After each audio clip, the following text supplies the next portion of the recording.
Hi മക്കളെ, എല്ലാവർക്കും സുഖം തന്നെയല്ലടാ. നാളെയാണ് നമ്മളേവരും കാത്തിരിക്കുന്ന നമ്മുടെ സ്വന്തം ഫിസിക്സ് പരീക്ഷ.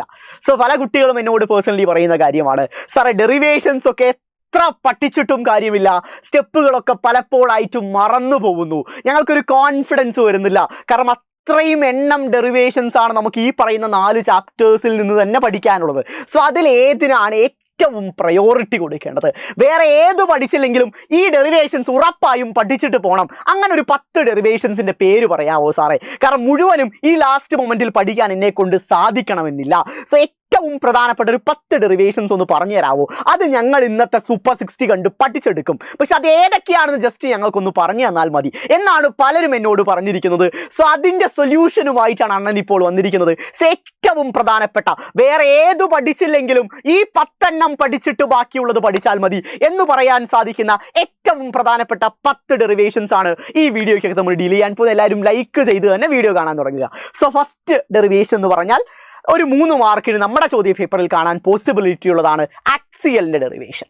ഉറപ്പാണ് ആക്സിയൽ ഓറിയന്റഡ് ആയ ഒരു ഡെറിവേഷൻ ചോദിക്കും. ഇക്വിറ്റോറിയലിനേക്കാളും പരീക്ഷയിൽ ഏറ്റവും പ്രാധാന്യം ആക്സിയലെ ഇന്നേ വരെ ചോദിച്ചിട്ടുള്ളൂ. കാരണം ഇക്വിറ്റോറിയൽ പൊതുവെ സേ എക്സാം ഓറിയന്റഡ് ആയിട്ടാണ് ചോദിക്കാറുള്ളത്. പക്ഷെ ആക്സിയൽ നിങ്ങൾ എന്തായാലും പഠിക്കണം, പ്രധാനപ്പെട്ടതാണ്. ഒരു ഡെറിവേഷൻ എഴുതുമ്പോൾ പടം വരച്ച് ഡയറക്റ്റ് ആയിട്ട് ഡിറൈവ് ചെയ്യാൻ തുടങ്ങുന്നതിന് മുൻപായിട്ട് നമ്മൾ എന്താണോ ചിത്രത്തിൽ വരച്ചിരിക്കുന്നത് അത് ജസ്റ്റ് ഒരു 3-4 ലൈനിൽ ഒന്ന് എക്സ്പ്ലെയിൻ ചെയ്യാൻ മറക്കരുത്. അല്ലെങ്കിൽ നിങ്ങളുടെ മാർക്ക് അവിടെ കുറഞ്ഞു പോകാൻ സാധ്യതയുണ്ട്. സോ എന്ത് വരച്ചിട്ടുണ്ടെങ്കിലും ആക്സിയൽ ആണെങ്കിൽ നമുക്ക് ഒരു consider A dipole of length 2a എന്ന രീതിയിൽ and consider A point p which is r distance from the centre of the dipole. അങ്ങനെ നമുക്ക് ഏറ്റവും ബേസിക് ആയിട്ട് നമ്മുടെ ഇംഗ്ലീഷിൽ എഴുതാൻ സാധിക്കുന്ന കാര്യങ്ങൾ എഴുതിയിരിക്കാം. സോ ഇതാണ് ഒന്നാമത്തെ ചോദ്യം എന്ന് പറയുന്നത്. രണ്ടാമത്തെ ഡെറിവേഷൻ സ്പെറിക്കൽ ഷെല്ലിന്റെ ഡെറിവേഷൻ ഏറ്റവും പ്രധാനപ്പെട്ടതാണ്. സ്പെറിക്കൽ ഷെല്ലിന്റെ 3 കണ്ടീഷൻസ് അറിയണം: ഇൻസൈഡ്, ഔട്ട്സൈഡ്, സർഫേസ്. ഇത് 3ഉം നിങ്ങൾ പഠിക്കണം. അതിന്റെ ഗ്രാഫും നിങ്ങൾക്ക് പഠിപ്പിച്ചു തന്നാണ്. ആ ഗ്രാഫ് കൂടി എൻ്റെ മക്കൾ പഠിച്ചിട്ട് പോകണം. ഇത് ഏകദേശം 3 അല്ലെങ്കിൽ 4 മാർക്കിനോ ചോദിക്കാം. ഇതിന്റെ കൂടെ ഗോസസ് ലോ കൂടി ചോദിക്കുവാണെങ്കിൽ 4 മാർക്കിനാണ് ഈ ഡെറിവേഷൻ ചോദിക്കാൻ പോസിബിലിറ്റി ഉള്ളത്. അടുത്തതാണ് സ്ട്രെയിറ്റ് ചാർജ്ഡ് വയർ. അടുത്ത പ്രധാനപ്പെട്ട ഡെറിവേഷൻ ആണ് സ്ട്രെയിറ്റ് ചാർജ്ഡ് വയർ മൂലമുള്ള ഇലക്ട്രിക് ഫീൽഡ് ഇന്റൻസിറ്റി. വളരെ സിമ്പിൾ ആണ്, ഒരൊറ്റ കണ്ടീഷനേ ഉള്ളൂ, ഔട്ട്സൈഡ്. സോ അത് പഠിക്കുക, ഗംഭീരമായി തന്നെ എഴുതുക. റൈറ്റ്. അടുത്ത ടോർക്കിന് വലിയ പ്രാധാന്യം കൊടുക്കണം. ചുമ്മാ പറയുന്നതല്ല, ടോർക്കിന് വലിയ പ്രാധാന്യം കൊടുക്കണം. ഒരു യൂണിഫോം ഇലക്ട്രിക് ഫീൽഡിൽ ഒരു ഡൈപോൾ പ്ലേസ് ചെയ്യുന്ന സമയത്ത് അതിനകത്ത് എക്സ്പീരിയൻസ് ചെയ്യുന്ന ടോർക്കിന്റെ എക്സ്പ്രഷൻ വളരെ ഇമ്പോർട്ടൻ്റ് ആണ്. എപ്പോഴാണ് ടോർക്ക് മാക്സിമം, എപ്പോഴാണ് ടോർക്ക് മിനിമം, ഏതാണ് സ്റ്റേബിൾ ഇക്വിലിബ്രിയം, ഏതാണ് അൺസ്റ്റേബിൾ ഇക്വിലിബ്രിയം, ഈ കാര്യങ്ങളൊക്കെ നിങ്ങൾ തിരിച്ചറിയണം. അതുപോലെ തന്നെ യൂണിഫോം ഇലക്ട്രിക് ഫീൽഡിൽ പ്ലേസ് ചെയ്യുമ്പോൾ അവിടെ ടോർക്ക് മാത്രമേ ആക്ട് ചെയ്യത്തുള്ളൂ, നെറ്റ് ഫോഴ്സ് 0 ആയിരിക്കും. ഒരു നോൺ യൂണിഫോം ഇലക്ട്രിക് ഫീൽഡിലാണെങ്കിലോ എന്ന കാര്യം ചോദിക്കാറുണ്ട്. ആ സമയത്ത് റൊട്ടേഷണൽ മോഷനും ട്രാൻസ്ലേഷൻ മോഷനും അവിടെ സംഭവിക്കും. ഈ കാര്യം നിങ്ങൾ എഴുതി വെക്കണം, പഠിച്ചിരിക്കണം മക്കളെ. പടം എല്ലാത്തിനെയും പഠിക്കാനടാ. അടുത്ത നെക്സ്റ്റ് വൺ എന്ന് പറഞ്ഞ സെക്കൻഡ് ചാപ്റ്ററിൽ നിന്നാണ് പാരലൽ പ്ലേറ്റ് കപ്പാസിറ്ററിന്റെ കപ്പാസിറ്റൻസിന്റെ എക്സ്പ്രഷൻ ചോദിച്ചിരിക്കും. തർക്കം വേണ്ട, സംശയം വേണ്ട. C = A ε0 divided by D എന്ന് പറയുന്ന എക്സ്പ്രഷൻ ഡിറൈവ് ചെയ്യാൻ നിങ്ങൾക്ക് അറിയണം. അടുത്തത് 2 കപ്പാസിറ്റേഴ്സിന്റെ കോമ്പിനേഷൻ, സീരീസ് ആൻഡ് പാരലൽ. ഉറപ്പാണ് അതിൽ നിന്ന് ചോദ്യം വന്നിരിക്കും. ഏതെങ്കിലും ഒന്ന് ഡിറൈവ് ചെയ്യാൻ ചോദിക്കും. രണ്ടും കൂടി വരികയാണെങ്കിൽ 4 മാർക്ക്, ഏതെങ്കിലും ഒന്ന് മാത്രമാണെങ്കിൽ 2 മാർക്കിന് നിങ്ങളുടെ ചോദ്യ പേപ്പറിൽ ഈ ചോദ്യം ഉറപ്പാണ്, പരീക്ഷയിൽ ചോദിച്ചിരിക്കും വാക്കാണേടാ. അടുത്തത് നമ്മുടെ കറണ്ട് ഇലക്ട്രിസിറ്റിയിൽ നിന്ന് ഏറ്റവും പ്രധാനപ്പെട്ട ഒരു ഡെറിവേഷൻ ആണ് ഞാൻ ഇവിടെ കാണിച്ചിരിക്കുന്നത്, വീസ്റ്റേൺ ബ്രിഡ്ജിന്റെ ഡെറിവേഷൻ എന്ന് പറയുന്നത്. കാരണം ബാക്കിയുള്ളതൊന്നും എക്സാം പോയിന്റ് ഓഫ് വ്യൂവിൽ അധികം ചോദിച്ചിട്ടില്ല.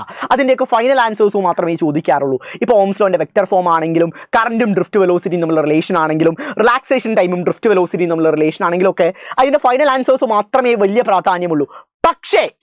പക്ഷേ ഈ പറയുന്ന ചോദ്യം നിങ്ങൾ പഠിച്ചിരിക്കണം. വീസ്റ്റേൺ ബ്രിഡ്ജിന്റെ ബാലൻസിങ് കണ്ടീഷൻ 100% നാളത്തെ ചോദ്യ പേപ്പറിൽ ഉറപ്പാണ്. ഞാൻ നിങ്ങളോട് നിങ്ങൾക്ക് വാക്ക് തരുന്നു. ഇത് പഠിക്കുക.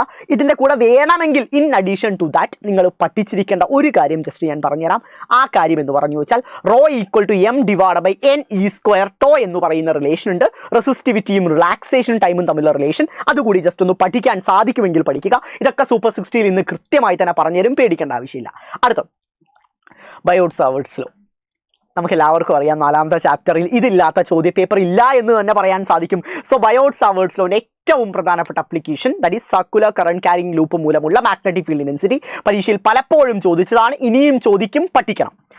അടുത്തത് ആംപിയർ സർക്യൂട്ടൽ തിയറം. അതിന് ഏറ്റവും പോസിബിലിറ്റി ഉള്ളത് ഒരു സ്ട്രെയിറ്റ് ചാർജ്ഡ് വയർ മൂലമുള്ള മാഗ്നറ്റിക് ഫീൽഡ് ഇന്റൻസിറ്റി തന്നെയാണ്. സോളിനോയിഡ് ചോദിക്കില്ല എന്നല്ല, അതുകൂടി പഠിക്കുക. ഫസ്റ്റ് ഇത് പഠിച്ചിട്ട് സോളിനോയിഡ് പഠിക്കാൻ ശ്രമിക്കുക. സോ ഇത് വളരെ ഇമ്പോർട്ടന്റ് ആണ്. ആംപിയർ സർക്യൂട്ടൽ തിയറത്തിന്റെ അപ്ലിക്കേഷൻ എന്ന് പറയുന്നത് പടമൊക്കെ ഓർത്ത് വെക്കുക. സ്ട്രെയിറ്റ് ചാർജ്ഡ് വയർ മൂലം പി എന്ന് പറയുന്ന പോയിന്റിലുള്ള മാഗ്നറ്റിക് ഫീൽഡ് ഇന്റൻസിറ്റി കണ്ടുപിടിക്കുന്ന derivation. Next one, torque acting on A rectangular current carrying loop placed in a magnetic field. ഒരു rectangular current carrying loop നമ്മൾ ഒരു മാഗ്നറ്റിക് ഫീൽഡിൽ വെക്കുകയാണെങ്കിൽ അതിനകത്ത് എക്സ്പീരിയൻസ് ചെയ്യുന്ന ടോർക്കിന്റെ ഡെറിവേഷൻ വളരെ ഇമ്പോർട്ടന്റ് ആണ്, പഠിക്കേണ്ടതാണ്, അറിഞ്ഞിരിക്കണം. Right, okay. Next one galvanometer ആണ്. ഇതൊരു ഡെറിവേഷൻ ആയിട്ട് ഞാൻ കാണുന്നത് 10 അല്ല, അത് 11ാമത്തെ ഒരു ചോദ്യമായിട്ട് ഇട്ടിരിക്കുന്നത്. ആക്ച്വലി ഇതൊരു ഡെറിവേഷൻ ആയിട്ട് നിങ്ങൾ ട്രീറ്റ് ചെയ്യേണ്ട ആവശ്യമില്ല. എല്ലാത്തിനും കൂടെ ജസ്റ്റ് ഒന്ന് പറഞ്ഞു എന്നേ ഉള്ളൂ. മൂവിംഗ് കോയിൽ ഗാൽവനോമീറ്ററിന്റെ വർക്കിംഗ് നിങ്ങൾക്ക് അറിയണം. സോ ആ വർക്കിംഗ് പ്രിൻസിപ്പിൾ ഒരു ഡെറിവേഷൻ്റെ സ്ട്രക്ചറിലായതുകൊണ്ടാണ് ഞാൻ ഈ കാര്യം പറയുന്നത്. റൈറ്റ്, ഇപ്പോൾ ടോ ഈക്വൽ ടു സി തീറ്റ എന്ന് പറയുന്ന എക്സ്പ്രഷനിലൂടെയൊക്കെ നമ്മൾ കടന്നു വരുന്നുണ്ടല്ലോ. സോ അതിൽ നിന്ന് നമുക്ക് ഈ പറയുന്ന കറണ്ട് സെൻസിറ്റിവിറ്റിയും, ഇപ്പോൾ ബാക്കിയുള്ള 2 ചോദ്യം, ബാക്കിയുള്ള അബി ക്വസ്റ്റൻ എടുക്കുവാണെങ്കിൽ അമ്മീറ്റർ ആയിട്ടും അതുപോലെ തന്നെ വോൾട്ട് മീറ്റർ ആയിട്ടും ഒക്കെ കൺവേർട്ട് ചെയ്യുന്ന സാഹചര്യത്തിൽ കറണ്ട് സെൻസിറ്റിവിറ്റിയും വോൾട്ടേജ് സെൻസിറ്റിവിറ്റിയും ഷണ്ട് റെസിസ്റ്റൻസും ഹൈ റെസിസ്റ്റൻസും അതൊക്കെ ഒരു ഡെറിവേഷൻ സ്ട്രക്ചറിൽ കൂടി നമുക്ക് ട്രീറ്റ് ചെയ്യാൻ പറ്റുന്ന ചോദ്യങ്ങളാണ്. സോ അതുകൂടി ഒന്ന് പഠിച്ചു വെക്കുക.